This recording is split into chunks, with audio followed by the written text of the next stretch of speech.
Welcome back to Junction 119. This is Kellen. This is Casen. And Kason and I were literally first and foremost, incredible hat, Kason. Show the people your hat. Look at it. Girl dad. It's fantastic. I have the Chesapeake Bay socks on. Um, we were literally just discussing something because I said, "Hey, Kason, is there anything else you want to add to today's show?" And we were literally in the midst of talking about it, and we finally said, "Let's just start it off." We are going to talk about a certain Supreme Court ruling regarding college sports. We're going to talk NBA Finals, and we're going to talk Stanley Cup Finals. But we begin with what Kason just told me about. So, Kason, sorry to make you repeat yourself, but go for it. Yeah, no, I was just referencing there was a uh report that came out from Adam Schefter and Seth Wickersham that Brian Rolapp, who was like an NFL executive and considered to be one of the successors to Roger Goodell within the NFL, is leaving his job as a league executive vice president to become the PGA Tour CEO, whatever that job exactly means or is. I I just thought it was interesting to leave the NFL uh, to go to the PGA Tour, along with interesting for the PGA Tour to get somebody coming from the NFL. I agree. Um, I literally was cracking a joke here to Kason when I came up with this idea, and the rest is literally history up to this point. Now you're caught up. Uh, if you gave me the choice between sport of like, if I actually had the real life career option of, hey, you can either be the secondary person in waiting at the NFL, of which I'm seeing he was there for 22 years. That's a long time, man. Um, or you could be the top dog of like, I don't know, MLB or whatever. Obviously, that's not how it works. But in this case, PGA Tour, he probably was just like, you know what? I'm more into golf. Let's do it. Uh, I'm sure it pays more if we talk about this at a various like just a base level job on the totem pole case, and I'm sure Maybe. it probably does. I mean, PGA. I mean, to be the CEO of the PGA Tour versus the secondary exec in the NFL. I Well, mean, I don't know what the CEO does because he's not the commissioner. I mean, the that's commissioner is Jay true. Monahan, so I don't really know what the CEO does. As far as like compared to what, because I don't know if it's supposed to be the commissioner or what, but the I just thought it was interesting because I don't know what that is. I don't know um the particulars exactly about uh who is in charge and what the job duties are versus the commissioner versus CEO. Yeah. But I will say it is, I think, good for the tour because if you look at somebody, I would imagine he's going to be probably like the number two guy to Jay Monahan, and Jay Monahan, eh, eh, like really only comes from the world of golf. Like he came to be the commissioner of the PGA Tour from being like in charge of the Players Championship. So like he was in charge of one particular golf event, then he became the commissioner of the whole tour. And so as you know, as someone involved, I talked about going to the Memorial Yeah. previously. So like as someone who's in the world of golf, you know, is aware of it. I appreciate them maybe stepping out of the box a little bit to try and get somebody from a different league that has different perspectives of entertainment and Yeah. how to, you know, to treat the athletes and stuff. And so I'm curious to just see, you know, what this means for the future of the tour. Without going down too far down the rabbit hole, did Shefty say anything along the lines of who he's replacing? I don't know. I don't know if there That's is somebody. I right. That's the other thing because apparently Rolap is he's in like his early 50s. I mean, I could realistically see him as someone who might come back to the NFL. But but to your point, honestly, those are two different jobs. So right. I mean, I feel like when you're in the commissioner seat, you're primarily not trying. Your job is to keep the owners happy. Whereas if you're the CEO, I would imagine that's more along the lines of running the actual business of said league, right? So yeah, I would be curious to kind of see the differences there as well. Yeah. So from my understanding, Hmm. it's a new position Oh, okay. All right. that from what I've seen, um, Oh, I kind of actually vaguely remember this being mentioned. Back in December, Jay Monahan said that they would begin a search for the first CEO, um, which he said was deemed necessary following the creation of the PGA Tour Enterprises. So I think this is kind of all stemming from their kind of restructuring the way the tours are organized and stuff. And Makes sense to so me. he'll do some of the business stuff. But I'm curious to just see what it is because it's an interesting way to go. Taking somebody from the NFL, but Gotcha. yeah. Well, But I would be curious to see if he comes back to the NFL though. That would be interesting. we buried the lead a little bit because if you look at our formal lineup, we are going to begin with, quite frankly, Casen, a story that has had garnered a lot of attention all week. If you're a college sports fan, otherwise it might have probably slipped under your radar. And even if you are a college sports fan, not a whole lot of folks are really talking about it beyond just kind of the shows like ours. But in my line of work in collegiate athletics and really right near it, obviously this is getting talked about. The Supreme Court decision, which I believe was handed down last Friday. We're recording this on a Thursday, so it's almost been a week or so. Um, Go ahead. I don't believe it went to the Supreme Court, but I it was a court case. I believe you are correct. It's House versus NCAA. That's It what it is. was um a it was a settlement that I believe the ruling came uh like almost 2 years ago or something because like we knew this was happening and then the terms of the agreement and the settlement were finally agreed to Correct. last week. And so they're going into effect now. So I pull it Uh back. It did not make it to the Supreme Court. Uh, it wasn't quite like NIL, which was on the Supreme Court's table. yeah, yeah. Yeah. We did actually talk about this on this show at the time a couple of years ago when it was first proposed. This idea of, quite frankly, collegiate student athletes being paid like they're employees by universities and things along that nature. Mhm. And I have my own thoughts about it. They're kind of long, and I'm gonna truncate them in a way because I was kind of mentioning the case, and I had a couple of people ask me about this over the last few days, and my understanding of what it means has kind of shifted a little bit, just more knowledge, so to speak. I'd like to hear what your initial take is on it, Casen. Go. Yeah, I'll keep this I think a little brief because I you would probably know more about it, being more involved, but Maybe I not, though. I think it's, obviously a huge step for the players to be able to actually be legitimately compensated by the university directly and not just NIL through sponsorships of third parties. Like we were talking, university paying you as an athlete with like a contract for some sort of salary. Yes. I see two folds because I mean, we talked about the time of like I know certainly there are students who are not athletes that are probably a little annoyed because it's like, well, they're already getting free tuition and free room and board, and it's like, well, and the good ones already get paid like sponsorship deals at this point. And so now they're all getting $20 million to split amongst themselves, like and my tuition's going up because of that. I certainly can understand like all the non-athletes kind of not being super enthused about what this is going to do to their experience. Um, I I don't know what this is going to look like for every university, because obviously your Big Ten schools, your SEC schools, I don't think it's going to really affect them that much as far as financially. Um, because a lot of those programs, I aren't hurting for money. Depends on the school, but your Yeah. Ohio States and Bama's and stuff. But when you look at it, when you look at MAC programs like alma mater and because I mean I know Bowling Green, they officially opted into it, so I don't know how much money they're gonna have. I don't know how it's gonna be split.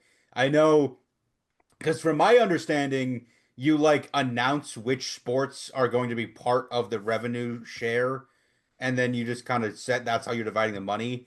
And so from what I've heard, Ohio State is doing it football, men's and women's basketball, and women's volleyball. And like that's how they're splitting up that rev share. And Cool. I so mean, yeah. is that just what that is? It's just $20 million split between those four sports? Yeah, I mean the specifics on how that's actually gonna make it to the athletes is kind of a point of contention and discussion because it's being kind of wondered how that's going to be handled by HR at various universities. Like, is that going to exist via the normal HR thing, or is the athletic department going to handle it themselves? I would imagine, Casen, that it's going to be case by case depending on the school. However, they determine is the best way to handle it.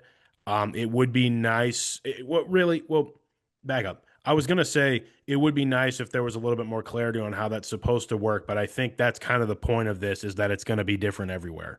I kind of stopped myself there. Um, yeah, that to my knowledge, that is at least right now at a base level, especially for a system case, and that is supposed to, and listeners, quite frankly, to my understanding, this is supposed to go in effect and be allowed July 1 of this year, which that's not much time to figure this out. Um, which, Yeah. right? Yeah. I mean, And I also heard something somewhere about there potentially being like down the road some sort of salary cap proposed for yeah, like based on uh like fiscal years. So it's like you can only spend so much money like July 1 to June 30th, and then it's right. like which I would just get real messy. But I think essentially the big takeaway from this is we don't know what this is going to look like. Right. I'm sure the universities don't understand what this is going to look like because it's so bizarre. I mean, we talked about it a lot. I mean, especially with all the lead up into the college football game of just like, oh, pay the players and stuff. And I know we talked about it then too. It's just like, what exactly does that mean? What does that look like? We're about to find out. Uh, Yeah. I it's mean, gonna be real messy. it is, and it probably is going to some degree. Let's be real about one thing also right now. NIL and the transfer portal are still incredibly new. It's still very much the Wild West. Yeah. We have no clue what the actual long-term ramifications are of that. And now you have this on top of it. I mean, I'll just put it this way. There's never been more avenues for these student athletes to be genuinely rich at 18 years old, right? And it varies per sport. I mean, we talk about the Texas Tech softball was just carried all the way to the national championship game before losing to Texas by a pitcher who's worth $1 million in NIL money. I mean, it's not just these sports like that. It's just those southern sports. It's school to school, you know. I think from my perspective, talking about kind of what I can on this cast, just because when I say what I can, it's sort of like a lot of it is just kind of speculation, and I wouldn't want to necessarily talk about things that, say something extreme. It's like, okay, Mhm. yeah, I could do that, but what's the point in that? It's all guessing at this point. I think the actual tangible effect of this, like in the next 3 to 4 or 5 years, is not really going to be noticeable. I think you're still going to hear more about NIL. You're going to probably start to hear a little bit about the revenue sharing money too, like on broadcasts and stuff like that. Like when you watch a football game or when you watch a basketball game or whatever. Like as a tangible college sports fan, I don't think it's really going to affect our experience at all, right? As far as the outplay on the field, I don't see a scenario where this doesn't just lead to the rich getting richer anyway, which is already kind of happening. But we just had case, and we sat right here on this cast and talked about how we just had a March Madness tournament, both men and women, with like the least amount of parity ever. That's only, in my opinion, going to get worse. And if I was going to speculate a little bit in terms of like a change you could see in terms of fandom, I can definitely see a situation in which the major championships are just kind of traded off among like 3 or 4 or 5 schools every year, to where college sports in the United States, at least among football, the basketballs, to some degree, maybe the baseballs and softball, depending on those revenue sports and those other sports, I think you're going to start to see maybe one of 6 schools kind of trade those championships around, sort of like the major 6 in like the Premier League. Mhm. If it's a European soccer league, you can probably do your best bet that one of 4 to 5 teams is probably going to win the league every year. With the rest of the league, with the rest of the teams in the table not really having a chance. Um, I think we're headed towards a future where parity in college sports simply just doesn't exist anymore. Um, that's as an extreme as I can provide for the sake of entertainment. Is that fair to say? I have more I'll say, but I want you to respond to anything I said. I I'll go back on a couple of things, but I think just responding to your parody comment, I think parody can exist among like institutions. Hmm. It'll be like I think they'll eventually get to a point to where there are teams competing for championships kind of brought together at similar levels to where it's to where they're brought in by size and economic status amongst the same level. Like there will eventually, I think, be a point to where divisions are sort of sorted out, and people go to where their responsive or the respective corners and divisions based on how much money they have to pay the players. Yeah, Like that's essentially I just my can see thought. that. I mean, But yeah, go ahead. Go ahead. I was just gonna say as well that uh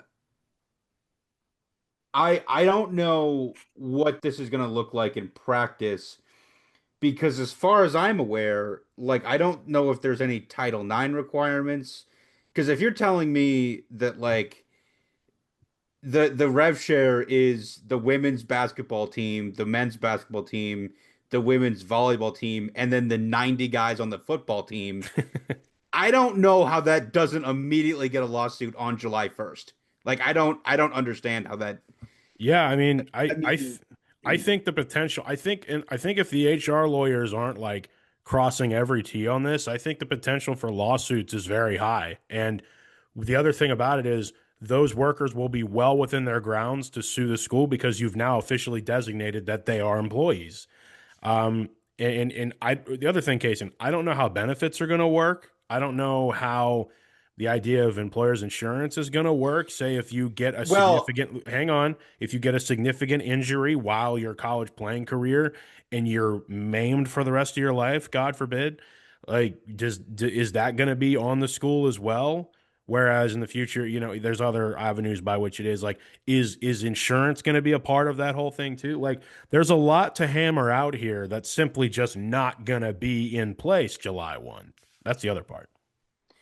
yeah, I would imagine the athletes would be, you know, 1099 contractors. But I think the bigger thing is that you mentioned is by them being employees, that opens you up to a lot more employment law problems. Right. Because That's what I'm getting at. Yeah. I wasn't even thinking about bringing this just came to me. I don't know if you're familiar with Alex Cooper, the podcaster from Barstool Sports. Absolutely. Yep. She just released her documentary on Hulu, Call her and daddy. On it started with Barstool and it got bigger than yeah, Barstool. She did her yeah, own thing. I actually think she that she's quite a success story. I oh commend yeah, Alex a yeah, lot. yeah. Absolutely. She got like $80 million from Oh Spotify. She got yeah. $100 million from Sirius. She was self-built. Um, She got bigger than the platform that started her. Like she yeah, really, I really commend her a lot. Go ahead. Yep. absolutely. Well, in her new documentary, Yep. Call Her Alex, she announces that she was sexually harassed and all these things by her soccer coach at Boston University. And in the context of that being like a coach and student athlete, the university did some things that you can't do if it's a boss to an employee Correct. relationship. Correct. Like We're like that is talking very exactly. like that is opens you up to a whole lot more. Well, and Like it go like going back to what you said about Title IX, it goes well beyond even the Title IX requirements that like anyone who works in the NCAA is required to take. It goes to employee law. It goes to just general things of that nature, and those kind of things are now 100% on the table in scrutiny if every student athlete is now an employee, mhm. and quite frankly there's a difference in life experience of certain things that happen with a college student versus an employee. However, there's plenty of college students that are already employed by universities all over this country, and like in dining services or just various jobs. I mean, I was employed by Syracuse as a TA, so um, it makes you wonder: is it going to be case by case? Is it going to be university by university? How they deal with those exact issues? But excellent point, my friend. Seriously. Um, yeah, it. Yeah. Yeah, I did want to pull it back though to the um, idea of what this means as far as like school and scale goes. Again, in a world where we don't know the full effect of what this is going to be, on paper in my head, this is going to affect. It has the potential to affect and damage the sports that are not football, basketball, or big revenue generating sport, male or female. That it really doesn't matter. Like things like the Olympic sports, things that just don't get a whole lot of attention. There are also plenty of sports that aren't really easy spectator sports at the college level. I hate to say it, but like golf as well. Not that they can't be, but it's just they aren't traditional spectator sports in the sense of they're easy to watch, they're televised. That's what I mean. Mhm. Rifle's a college sport as well, not really a spectator sport again. So I think you're gonna start to see not even necessarily things bending over backwards, schools bending over backwards to try and compensate those, but needing to, quite frankly, to sustain their own contractual obligations to those employees that are students, right? Yeah. There's a whole other element of this that I would like to hear your take on, and it's the $2.8 billion worth of things that like damages or like revenue that should have gone to certain players in the last 10 years. I didn't do a whole lot of research on the exact specifics of that, but how they determined it's only in the last 10 years, I'd love to have someone explain to me. My my Yeah. guess my guess is that it was kind of like they picked a window. Yeah. I I don't know. you realistically could probably have sent this all clear back to 2000, okay? Like, I don't yeah, I don't know where they established it, but yeah. my guess is that there was something that was indicative of that time frame. I don't know particularly. But because I've been racking my brain this week of like who decided that that is the cutoff? Who decided that that is for sure where we're deciding, oh yeah, everybody from this line on is going to get some money for all the money you should have gotten over the last 10 years. It's like, well, okay. Like anyway, Yeah, I don't know. if you see something in passing on research as we talk here, blurt it out. Go ahead. But I digress. I bringing it back. I there is an element here that I definitely want to hear your take on, and it does have to do with the scale of the school we attended, and one, I work in the league now as well, Casen. Um, there is a part of me that does think about this. Obviously there's still going to be parity and competition at the level. You said that earlier. But I also have talked to people and said, is it going to be worse for if you're a Power Four school in one of those big Power Four conferences that is just definitely not as rich as like the top dogs? You know what I mean? Like, yeah, things are great in the Big Ten if you're Ohio State, Michigan, Oregon, to some extent, probably Washington. I'm just trying to think of like the schools that are notably rich. Um, USC. but USC, probably UCLA too. I mean, just the Yeah. really rich schools. But if you're But what Rutgers if or you're Maryland, Rutgers or Maryland or Indiana or Illinois or Northwestern or Purdue? I'm thinking to myself, you better have some sort of means by which your collectives can start ponying up big time because it's already been hard enough with the lack of NIL in that exact regard. If we're talking this on top of that now, it's sort of like when we first talked about this and said there's no reason why Texas shouldn't win the national championship in everything out of the gate, or at least win 1 to 2 every single year. I say that fully understanding that they just won a national championship in softball within a couple of weeks of this podcast going out. So I think that's almost a harder existence because us being MAC sports fans, and not even just MAC, just all the group of five schools, there's still a chance for us to win those conference championships, and you can take a lot of pride in that. And those athletes will always compete at that level as well. And you can still win to scale of what we're winning. But if you can just never win on the Power Four level, there's probably an element of frustration there if you're a fan that's way worse. Yeah, I absolutely agree. Which is sort of where I was going with like, Right.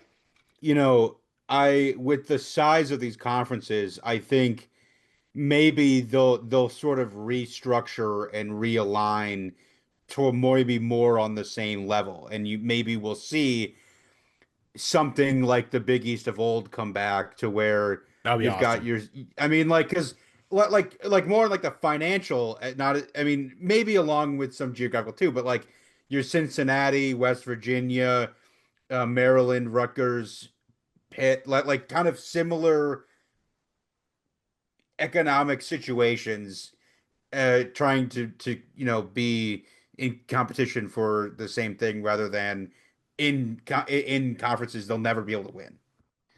I agree. I think it was you, Casey. I think you were on the air, at least in the room with us in the old Sports Corner days, where we had multiple conversations about what we had a full on debate because we used to just throw in a topic and embrace debate. The idea of would you want to see a group of five national championship? Would you want to see like a separated Mhm. national championship bracket, sort of like FCS, only it's still Division One, but it's considered like lower Division One? I have really never left the camp of yes, I would like to see that. Maybe not in every sport, but if you told me that like we can now win a national championship on the scale to actual like D1 competition that is on our level and not like pseudo professional sports, I'd be all for it. But I think this situation invites that to now be a possibility again. Do you agree, Yeah, disagree?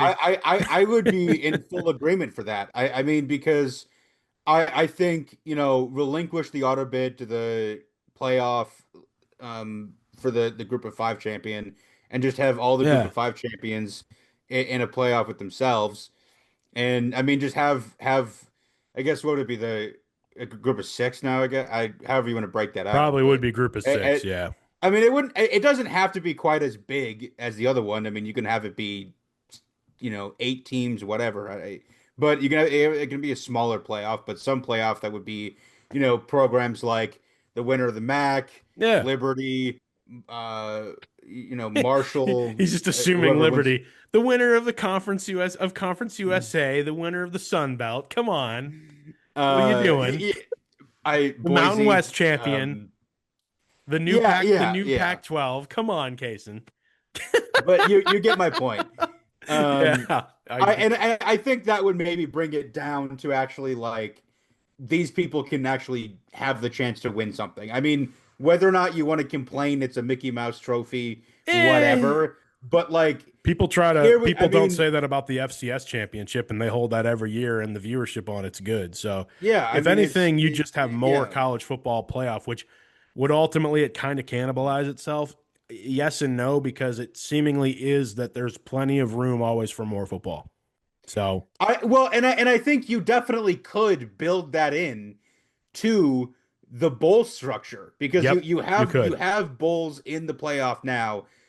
Change some of the bowls to be the group of five championship bowl, Yeah, and there's a way to do it. Like we have so many bowls, we have plenty of ways to redo that system give to us the incorporate like I would change the divisions and have it be like like go back to division, one let's get double A, whatever. let's get But off the walls. I would claim let's have a bowl draft. I say Pop Tart Bowl is one of the semifinal games.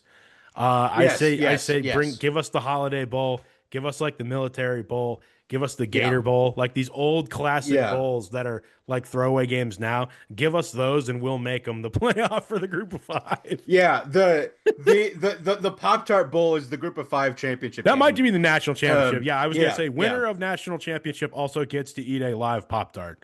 Yes, I yes. say that's an appropriate championship. Like I would agree. you get the natty, whatever they decide it is, and you get like just a bunch of Pop Tarts and get to eat that The thing. natty is just the natty trophy is the Pop Just Tart. is the Pop Tart. Yeah, Yeah, actually. yeah, And that's considered the real one. And then they give you a replica one for your actual locker room. But no, yeah, that is the championship trophy. They designate the Pop Tart is. Okay, yes. now we're talking genius. I really this is we may have just solved every issue here.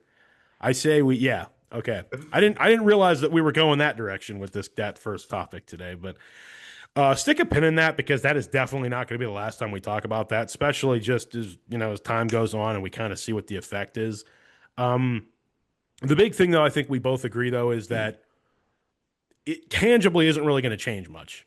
I like I don't on know. a I visual mean, level, it doesn't really look like in the immediate short term it's going to I have a whole lot of change. Maybe if 5 to 6 years from now, yeah, but what I would say, what one other thing that I would say is if I was Bowling Green, I would denote our entire rev share pot to hockey and just say mm, that is the only program we're giving money to.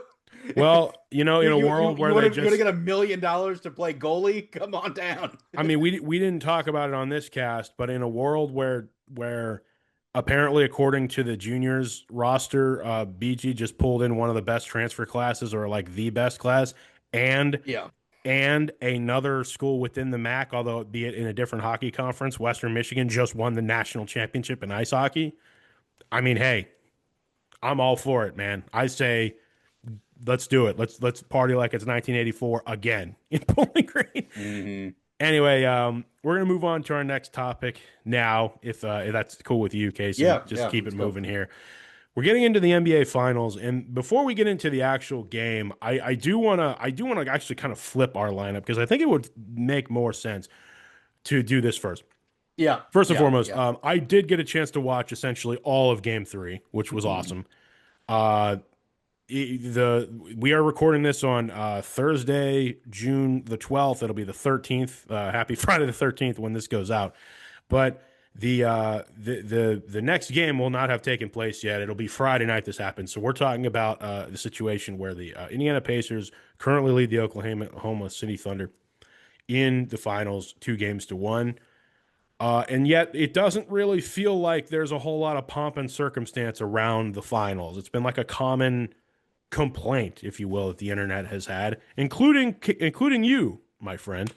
I'd like to hear you talk about this and kind of the league's kind of haphazard attempts to try and rectify it for the first 3 games.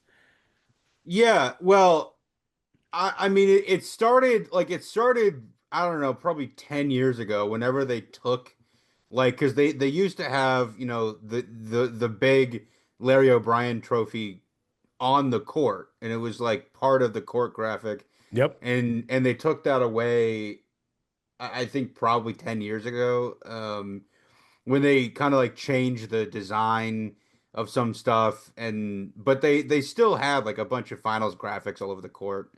Um and then it's just felt like the last real finals that had like a ton of um I, if you want to call it aura was the Raptors Warriors finals with Kawhi.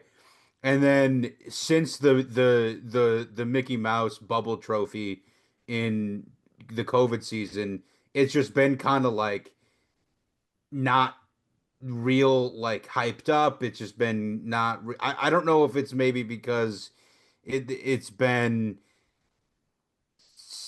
a lack of stars. I don't really know what it is, but like I because part of it definitely feels like the finals reached a peak with like the four in a row with LeBron and Steph, and then you still had Steph and KD versus Kawhi, and Hmm. then like after the Lakers title in the bubble, it's just been not LeBron and uh they've been trying to market the Celtics and it's just like nobody cares about the Celtics outside of Boston, and then it's just the Nuggets. You can't really get people that excited about the Nuggets, and then here you are with the Pacers and the Thunder. So it's tough to know if like You're the such a or hater.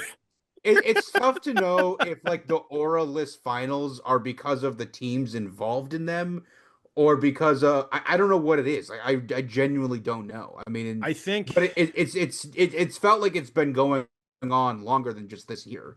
I somewhat agree with you. I somewhat don't because I literally think you and I had a back and forth on TikTok where you said like, "Yo, I like," where you kind of blamed like Adam Silver and some and like current league execs for like the state of the finals, and I'm like, what more would Look, you want him to do? there are Like, things I could say about that bald man that would get me thrown in a detention center, but I'm going to refrain from saying some okay, things. well, I mean, Just I just listen. want it to be known on the record Oh that Lord. I do not support anything that man does to the beautiful game of basketball, and he needs to be evacuated from the league immediately. Okay. So all right. So Casen is an on record not supporter of Adam Silver. Listen, I don't think there's a sports fan out there that really likes the commissioner of any league. Let's be real. Simply by the nature of what the job is, right? Pulling it back though, I can't necessarily put it all on him per se when it's such a beyond him kind of thing, but I do think that the lack of stars plays a little bit of a role in maybe the lack of interest or whatever. I think one of the drawbacks you get in seven different champions in 7 years that the league's like never had before is unfortunately that the NBA Finals becomes incredibly regional. And I think the difference that you and just I'm just throwing it out there. I think the difference you're talking about is LeBron and Steph and KD when that like saga was going on, it really did feel national. It felt international. It felt like this is truly the heavyweights duking it out. No other teams are good enough. And there were drawbacks to that too. I mean, there were years where I didn't even pay attention to the finals because I was so bored of those two. I'm not a fan of either team. So that's why I kind of disagree with you in that I agree and disagree with you. Like I see what you mean, but I also think that it's a drawback that I think is actually a positive as far as what things go because seeing the city of Indianapolis just lose their minds for the Pacers and like knowing that this could be another smallish market team that is incredibly important to the history of the league, by the way. Like a state that's incredible that's important to the history of this game, right? Could do it has been fun to watch as well. And for me personally, same thing with OKC, same thing. They rabid fans, it's like a college atmosphere or whatever. And for me, the thing I got a little sick and tired of hearing on TikTok and Instagram and everything was, okay, so are you mad because there's not a Larry O'Brien trophy on the floor? Because if that's all you're mad about, we can fix that. And I believe they did fix it. They were being They projected onto fixed the it with court. a digital thing. Hang on, Yeah. but then there were stickers for Game 3 in Indianapolis. So it's like it's like nitpicking. It's sort of like we can't just like have a finals where everyone's happy. We have to find Well, something to complain about. I That's would how you like to sound to know. some degree. I no no my thing Yes, is yes. I would like to know why they decided to do that now when it's been a complaint for a decade. Like Because people have been because complaining about you it. because you and others have been louder about it this year than any other year to the point where they said, "Well, we can't." Like people are going to think that we're people are going to think that we're slighting the fact that this is OKC and Indianapolis But for the which it's not even just the fact that it's those two. It's just it's the not fact that like the finals as a concept doesn't mean anything anymore because when you have a full-on color rush court you break out for the NBA Cup that in I agree. October, I agree that's like ridiculous. and you can't get a freaking sticker on the court I agree. until we complain about it. It's just kind of like It's a there is a disconnect there in the scaling of the importance of your events, NBA. And yes. no one cares about your midseason tournament. No one cares about that. Not a soul cares about it. I get what you're trying to do and drum up, but if your response to your own thing that a lot of people within the game say is a good thing, parody, is that we need other events during the season that feel bigger than the finals, your solution should be, well, how do we make the finals seem bigger? And more commercials, more marketing, more scaling up of what it could mean for these places correctly putting things on the court, stuff like that It's also would help. stuff like it's also stuff like I don't know. I I will be the first to admit I haven't seen it. Do they still do the like promo for um because like they do it for the World Series where it's like steal a base, steal a taco, and then it's like the when a runner steals a base, Taco Bell gives out the free tacos after that game. I believe they used to do it for like the first team to steal an away game. I think I Do have they not still seen do it. that? I have not seen any promo like that this year. Because I didn't think That's I've a seen that fair in forever. criticism. And like that's my Yeah. point is like I have ingrained into my brain the Taco Bell steal a base, steal a taco We need commercials. a And it's like stolen base in the World like Series. Come on. I have the ones from like it's like it's stuff like that of like Yeah, they have it running on TV ads for a week after somebody runs or steals at first base and it's like they so do. and so of this team stole a base in game whatever the World Series, so you win, America, you get a free taco until Friday whatever, like do that, I agree. So it's just so it's just it doesn't mean anything. It feels like they're not pushing it to get into other audiences. Like it just feels like all the NBA is at this point is just waiting for whatever Shaq and Chuck have to say on the at the desk after the game. Like that's all the league cares about. well, there's one whole piece of this which I'll kind of close this out before we go into the finals themselves that I think is important to keep in mind. The league is more international than it's ever been. Their viewership outside of America is literally higher than it's ever been, and it's only going to get more so that way. My point in pointing that out is there probably is a roundtable discussion every year in the NBA where it's like, why do we want to appeal to the Americans American audience as much anymore when we can appeal to the international audience and or just do not as much and it's not going to change our numbers at all. Like I think that's a part of this too. I think that's kind of seeing where the dollars are coming from and it's like, eh, we don't necessarily need to hype up the finals as much anymore. Um, who's to say that it's right or wrong? I do. I'm just speculating. That could be I'm another just saying reason. that's wrong. What?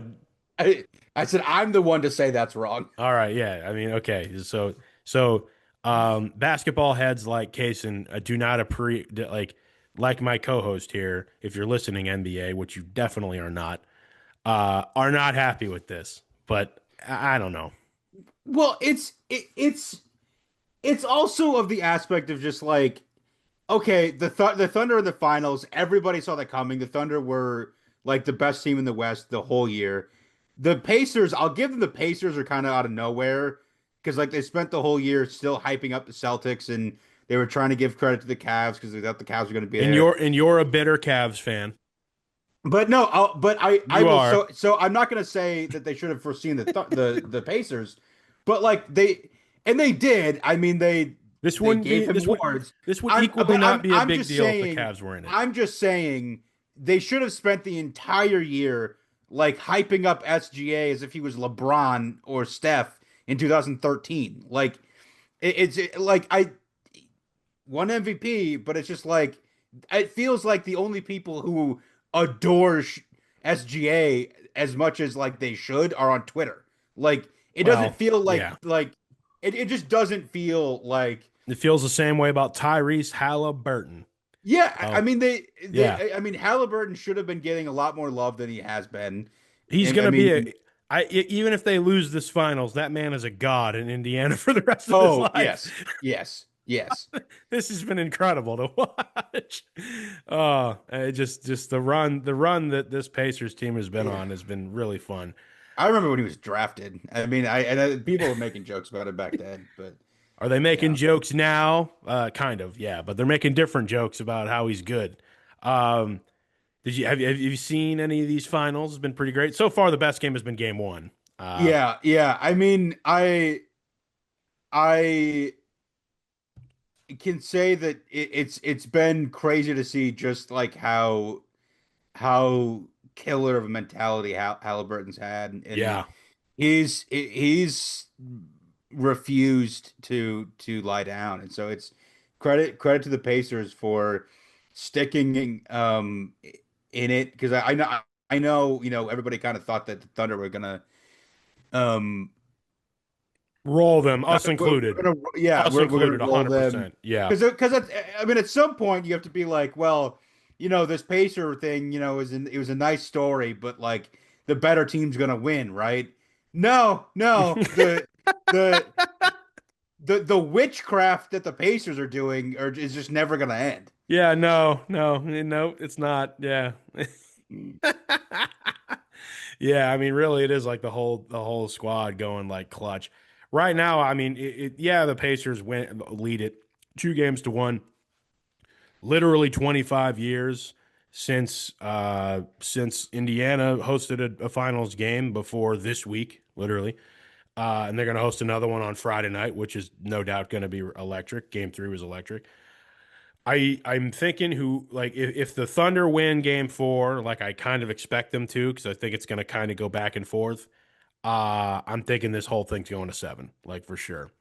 If the Pacers win game 4, I still think it's probably going to 7 because I just think that you have the balance of what you just said. You have the super hot team that's playing out of their minds versus the team that just flat out Well, is better. have you? So So I still maintain that like the only explanation is that there's some sort of witchcraft that the Pacer team is oh, doing, because absolutely. they like the jokes about they sacrificed Jim Irsay Yeah, I mean, for this.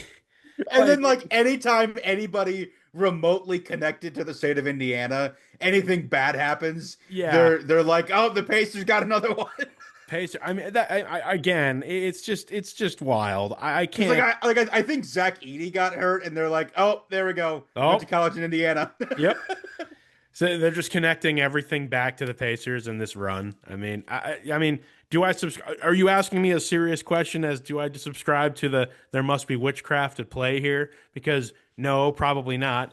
I just think that the Pacers are the latest I team to get super hot and go on a I championship run. I subscribe to the law of balance. Okay, the year the year the Cavs won the finals, Hmm.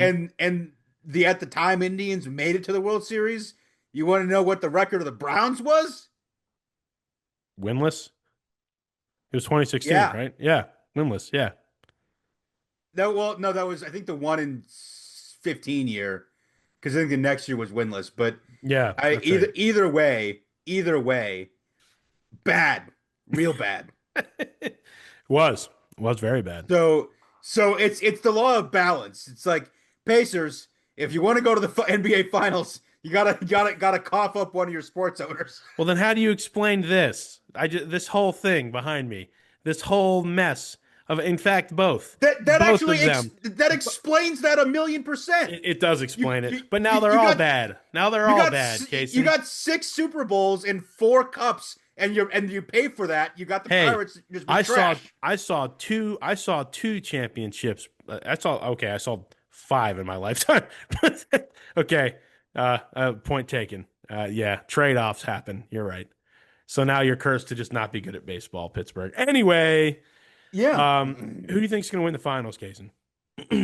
Now, I look, I at this point it just feels like the team of destiny, and I can't go against the Pacers at this point. I mean, it feels like I'm a prisoner of the moment, but I don't know. I mean, it just feels like it probably is going to end up going 7. I wouldn't be surprised. It feels like the Pacers are on a mission, and there is just something about that team that the Thunder don't have. Like the it's Thunder the have been really good all year, and they are the better team on paper, it's but the it's it's a the aura young of team. I'm doing the motion. It's the aura of Reggie Miller finally Yeah, coming back it is. to win for the It Pacers. the Thunder are a young team, inexperienced, and the Pacers just have a mentality that is a buzzsaw. And look, I was mad about it when the Cavs lost, but like if the Pacers go on and beat the Thunder to win the finals, I can't be that upset Yeah, about it. It's just that's great for the Cavs. they were a team of destiny and were just a buzzsaw for anybody who ran into them. So And I'll say this too, it's clear to me the Pacers were going to buzzsaw the Celtics too. I really believe that. Had they not gotten injured and gone through that and gone through the Knicks, I mean, they were going to buzzsaw the Celtics too. I really believe that. So it's going to be fun. I am enjoying this a lot. And quite frankly, by our next show, a champion probably will have been determined. So we'll be back to kind of talk about that, about how it's going. The last thing I have here on the topic for a relatively shorter lineup is the honor finals that's going on. The Stanley Cup Finals are going on. This has been so far. This has kind of been an instant classic, and I think Game 4 is Thursday night, so we won't kind of talk about. I yeah, it's think tonight. it's tonight when you're hearing this, so we're going to talk about what has happened so far, just the way things go. Um, Oilers Panthers are putting on an utter show. I mean, this is unbelievable hockey being Yeah, played. yeah. So we got two overtime games, and then probably because of how long those two games went, the Panthers came back home to Florida and they just trounced the Oilers. I would imagine it was, jet lag, fatigue from basically playing a whole extra game. Yeah. And it happens. I'm curious to see how the Oilers come out for Game 4, but because if it's another close game, I'll be curious about that. But I was a little shocked to see game. So I watched all of overtime of Game 2, Hmm. and I was stunned the Panthers got that one because the Oilers were like dominating that entire overtime. You and everybody else. I mean, truly, It was just like one you bad you slip. were texting Yeah. me.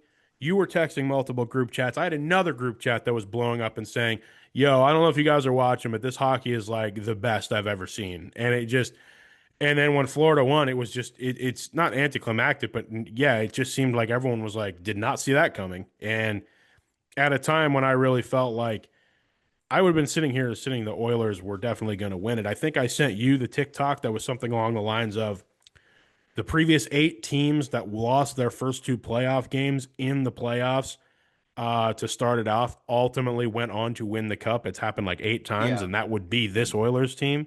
This Oilers team would technically be the first team that doesn't do that if they don't win the cup this year, which is why I'm still sitting here saying they're somehow going to win it. I don't know how, but by the time you hear this, it could be 3-1 Panthers, and I'll be like, all right, well, whatever. But Yeah, I mean they if they tie it up tonight, I mean then correct. it's anybody's series. But yeah, I mean because like I only so many kind of things can happen in hockey. Like so you kind of have similar feelings and vibes to different games. And that entire overtime, from like the Oilers' perspective, it was a similar vibe to the Bowling Green Minnesota State WCHA Oh, championship game. don't. I because Why would you it bring was that just up? I hate to bring it up. It's just Ah, it was the same thing PTSD. of like Why'd you do that? of like we are dominating, but we just cannot get this thing in the net. And then Yeah, all of a sudden, and we're like, what? yeah. I mean, the 2019 WCHA championship game is the most painful sporting event in which I had a rooting interest I've ever borne witness to in my life. And it's going to take quite a while for it to be topped. From a fan's perspective, from an employee's perspective, it was so devastating. And for some, if you're not familiar, BG had the lead the entire game, like 2-0. They did the extra skater with the goaltender being on the ice, tied the game within a minute of the game, within 45 seconds of the final horn, and then won it 17 seconds into overtime. They, as in Minnesota State, I've never seen anything like it in my life. And as devastating as it was on our side, there was utter disbelief on the other side that they had done that. I mean, the untold story of that case is that I had multiple people say we had no idea they were capable of pulling that off, and I was like I want to sit here and say, yeah, I believe you, but like you guys do this Houdini stuff every year. Like it's Yeah, crazy. sure, That's the sure. most insane thing I've ever seen. So yeah, wow. Thanks for that. Just devastating end of the show. Yeah, I'll well, never forget this either, Kason. I'll never forget this. I got back to my hotel room to write a very short recap that night. I had no exaggeration, and this probably doesn't sound like a whole lot to some people. I had like 46 text messages. I didn't answer a single one until the next day. I yeah, had some of that was in group chats, to be fair, but like I had 46 unread text messages, and I was like, not a soul of you are gonna. Heck, I think you were one of them. I'm pretty sure you were one of the people who texted me yeah, in probably. those days, and I was just like, I'm not saying anything. I can't. Uh, I remember someone asking me when we got back to BG, how was the plane ride? And I was like, quiet. I remember Yeah, that too. the bus ride back wasn't much more Oh, fun. that's true. That's right. You were there. Yeah. Yeah. Oh my goodness. You and shout out the Bleacher Creatures, man. But um here's hoping that if this Stanley Cup is lost by anybody, it's not quite that devastating. But you know what? It's the beauty of sports. Sometimes it's heartbreaking. So um that's what we got for a week here in the Ides of June. Any final thoughts, Kason? It felt like we really roasted some things today, especially you mainly. Any final Yeah. closing thoughts? Yeah, to not get us Yeah, I canceled. mean, I no, I mean, I will I'll just end it with fire Adam Silver, and that'll be my final parting message. Okay, there you go. You got him saying fire Adam Silver. Um, I'm not going to declare anyone fired. I think I'm just going to say, hey, thanks so much everybody for watching, listening. Appreciate y'all. More of a sports heavy show. We've got other topics we're going to get to as the summer rolls on here. I've even talked to Kason off there and talked about like this might be a good time to break out some things that we've always wanted to. We always do at least one show a year, Kason, where we break out something, whether it's like when we did our top five favorites professional athletes, where we did something like that. We should do another power ranking at some point. We'll do something Hmm. like that, but soon enough we'll have things to review very soon again. Uh, so enjoy the finals wherever you roam, and enjoy the weekend ahead. This is Kellan, This is Kason. and we'll see you as always at the next stop.